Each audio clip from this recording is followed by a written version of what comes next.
meron ka dapat neto sa wallet mo at siya na mismo ang lalapit sa iyo.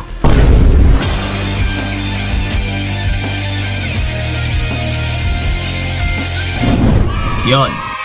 Well, ito mga utol, kasi kahapon is nakita ko lang ito sa isang lagayan ko ng ATM, no? Okay? So, ito po yun. Ayan. Now, which is, napansin ko lang na matagal-tagal ko na pala itong dala-dala. Okay? Which is, this is about 8 years na yata.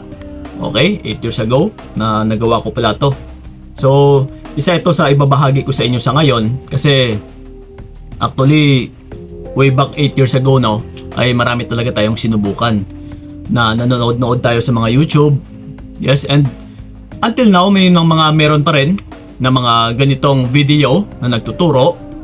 Yes, na dati na nating sinunod. Pero sa ngayon, yes, meron pa rin na I think ni-revive na lang yung mga video. Pero ito nga, walang iba kundi meron ako nito. Ayan, dahon ng laurel. Yes, sa wallet ko. Biruin nyo ha, 8 years na pala to. Na lagi ko siyang dala-dala kahit saan man ako. Okay, kasi napanood ko ito one time. Noon pa, no, 8 years ago na nga. Na humantong din tayo sa kabiguan. Yes, that's why humantong din tayo sa ganitong estado sa ngayon. Na nag-research, okay, and yung pinag-aralan ng maigi, at saka nag-experiment pa. So, until na master natin utol. So, huwag kayong magtataka kung bakit marami tayong alam. Kasi actually, marami talaga akong sinubukan dati. Pero hindi lahat ay ituturo ko sa inyo kasi yun na nga, yung iba is palpak naman. Like I said sa ibang mga payo videos ko. Pero ito ngayon, kasi ito nga, biruin ninyo, na until now, dala-dala ko pa din na yung dahon ng laurel. Okay, na dapat meron ka neto sa wallet mo. Yes, utol. Kasi ito ha, nakalagay. Nilagyan ko to dati. Ginaya ko lang naman. Okay, love and relationship sa ilalim. Okay. Actually, pwede nyo siyang gayahin para magtagumpay yung relationship ninyo. So, question, Kuya Kiko, nagtagumpay ba yung relasyon mo or yung love life mo? Actually, sa ngayon, yes. Masasabi kong opo. Wow. Yes.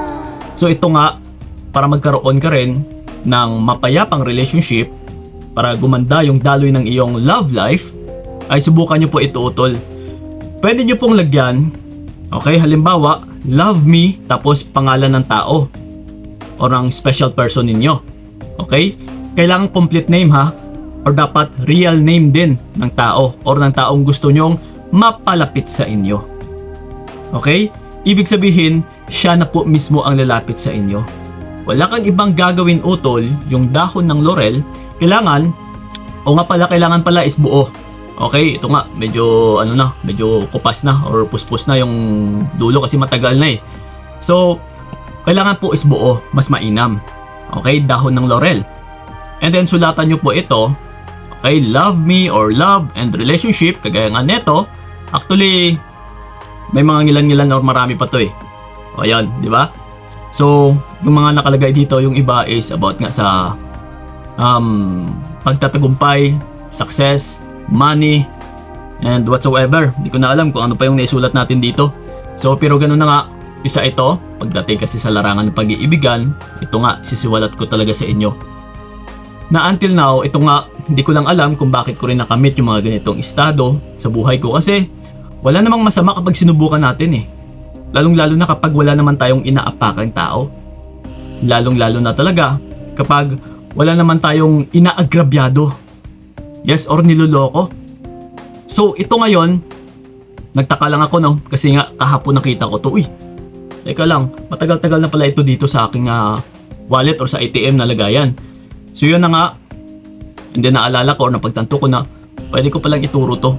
Kasi, kung nangyari man ito na gumanito yung estado ng buhay ko, so maaari na isa ito sa tumulong kasi hindi naman ito kakalat, no, na magkaroon ng mga video kung walang visa.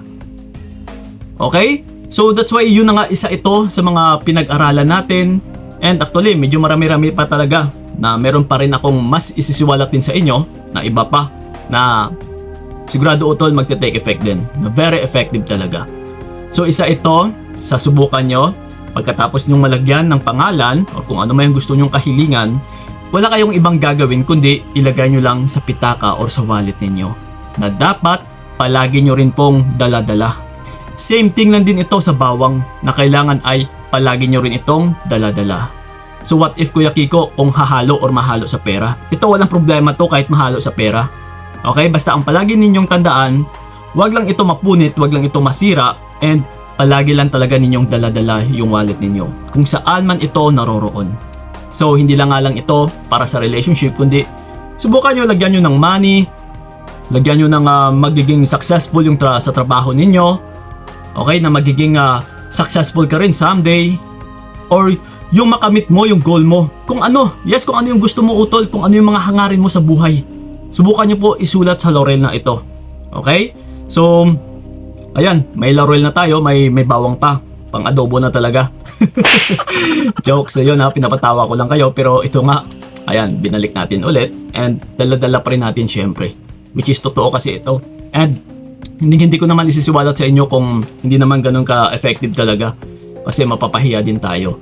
Pero ganun pa man, uulitin ko. Wala namang mangyayari kung susubukan ninyo. The more na marami kayong susubukan, ay the more kayong marami ring matututunan. Okay?